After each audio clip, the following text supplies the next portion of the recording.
Hello guys, what's up? Welcome to the new tutorial from the SketchUp Argo Studio. In this case, I'm going to show you how we can create some super realistic render about the interior design. So let's get to work. We have some simple scene in here as you can see, so I'm going to start my job with the materials. First of all, I'm going to change the material of this floor in here. So I'm going to click on the Enscape material editor in this place. And I'm gonna select the chevron in here, wood number 6. And as a matter of fact, I really don't enjoy with these type of reflections on the floor, so I'm gonna reduce the roughness as I can, and you can see the changes very simple and easy in this part of your job. As you can see now, we can see the chair's reflection on this surface. So when I convert it to the 0, actually we have some type of mirror flow in here and this type of specular from the outside. My HDRi is something like the rainy sea side like that, and you can see it very simple and easy. So it's completely depends on you, but for normal result and realistic result, I'm going to change the roughness from 0 to 29%. Now we have better quality of our reflection.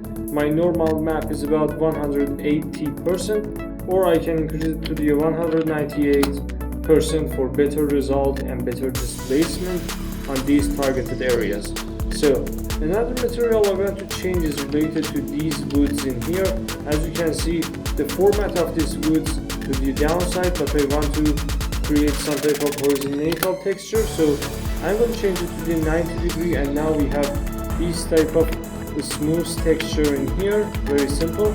So I'm going to press F on my keyboard, select camera number 1 in here, and close my view management. So I have some work with the plaster texture in here.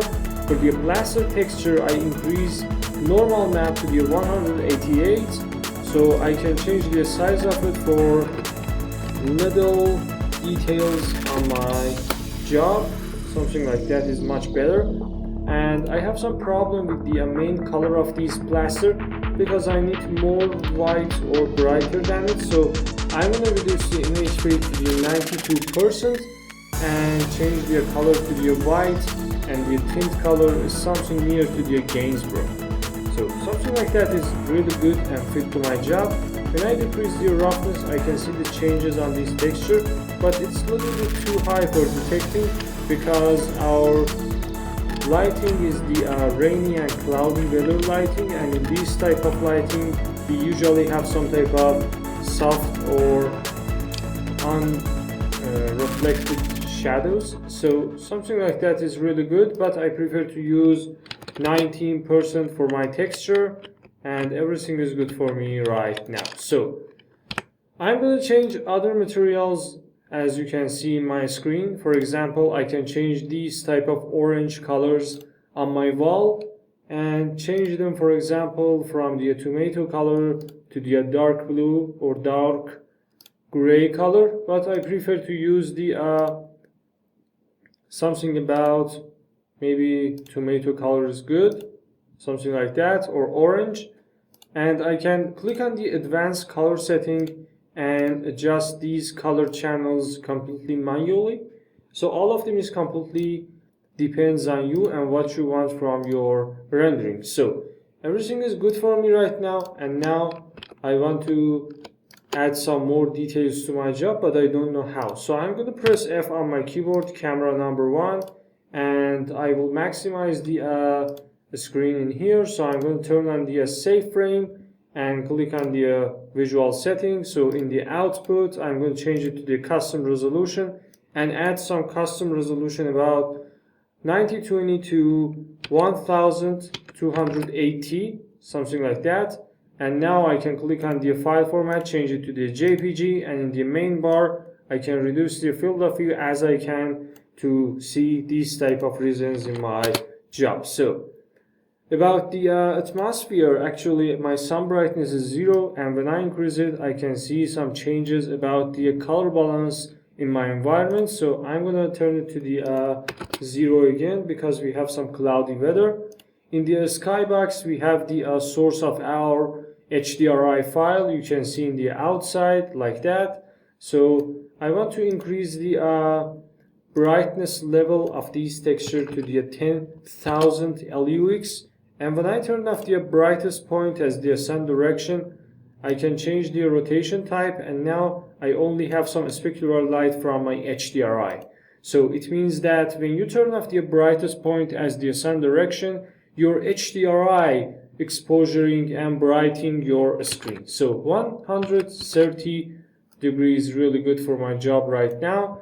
And in the atmosphere, I think everything is good, but I'm going to minimize it right now and click on the Enscape Material Editor. So in this place, I think rosy white. These lines in here, as you can see in this place and this place. So I'm gonna convert them to the hidden light, but I don't know how. For creating the hidden light in Enscape, you can change your type of the generic to the self-illuminated light. And you can see this lighting in here. If you want some warm lighting, you can change your color to the warm channel of the colors, something like that. Or you can increase the luminance intensity. But hold it in some normal number, about 3600 candela per meter, and I think white color is not bad for this place. So right now everything is good for me and time for the rendering. So I'm going to press F in here, view management, camera number 1. Everything is good for me, and I'm going to click on the visual setting in here and start my job with the exposure. So when I turn off the auto exposure and re-expose my screen manually, as you can see now we have exact result from the render we want. So I'm going to turn on the depth of field, turn off the autofocus, and now we have some blurriness in our environment. So when I play with the focal point, as you can see we have some shiny bright line in our Enscape 3D environment. So I'm going to focus it on these wall on here, or I can see the details on these table in this place. All of them is completely depends on you, but I prefer to see the wall details. So I'm going to play with it to focus on my walls. As you can see, something about 5.68 meter is good, and the depth of field, when I increase it, you can see the environment changes, and when I decrease it, you can see it too.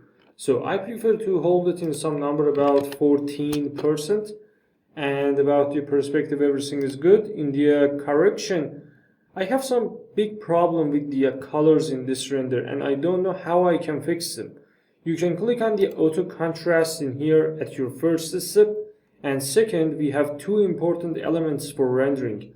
First one related to the saturation, and second one related to the color temperature. So when I increase the saturation, as you can see, we have better and sharp colors in our render. So it completely depends on you, but I prefer to use some number about 109%. About the color temperature, this render is a little bit too cold for this type of lighting. So I can change the color temperature, very simple, to something like that. And you can see the result is really nice than the past. So you can play with these effects to reach to the best result for your renders. Bloom option is not really important. Lens flare is not really important. The vignette can be decreased to the 16%, and chromatic aberration is 0. So right now everything is done for me, and now I'm going to click on the atmosphere, check everything, and everything is good in here. So right now I'm going to close my render, come back to the SketchUp environment, save this file, and add some type of lighting to my job. So I'm going to click on the Enscape objects, click on the sphere light, double click on the screen, and a sphere light generated for us. I can change the size of it to the 10, for example, and I can move it to some place like that. Take another copy to this place and another copy to this place. So I will turn back to my screen, but before I do this work, I check it. Camera number 1 selected for me. Now I'm going to click on the Enscape rendering in here. Enscape will be reloaded for us, very simple and easy. So Till now, if this tutorial useful for you, please subscribe our YouTube channel and please like this video to support our community and our tutorials. So I think it will load right now. Sometimes it takes a little bit time than the usual because Enscape is the real-time rendering software and it uses your graphic card config. So don't worry about some lags or crashes because sometimes it happens and it's really normal. So I think it's time for the loading, as you can see. So it's loaded for us. Now I can return my camera to the camera number 1. Everything is good. I'm going to minimize the Enscape in here, SketchUp in this place. And I'm going to click on the visual setting in here, change my rendering quality to the ultra mode, turn on the auto exposure for better result in my lighting. So I'm going to change it to the 55%. In the image, I think everything is good, so we don't need any type of changes for this render. In the main bar, I'm going to click on the these sphere light in here, open the Enscape objects, and play with the luminance intensity. As you can see, when I increase the luminance intensity, we have some effects about our lighting in here, and it completely depends on you. I think 18 can be good. And everything is good for us right now, and time for the rendering. So I'm going to render this job Shift F11, and I'm going to save it on my desktop with the Enscape name. So I'm going to press Save. As you can see, this render will take for us a little bit time, and the result is really good and acceptable for your 3D jobs and architectural rendering. So thanks for watching, thanks for your support.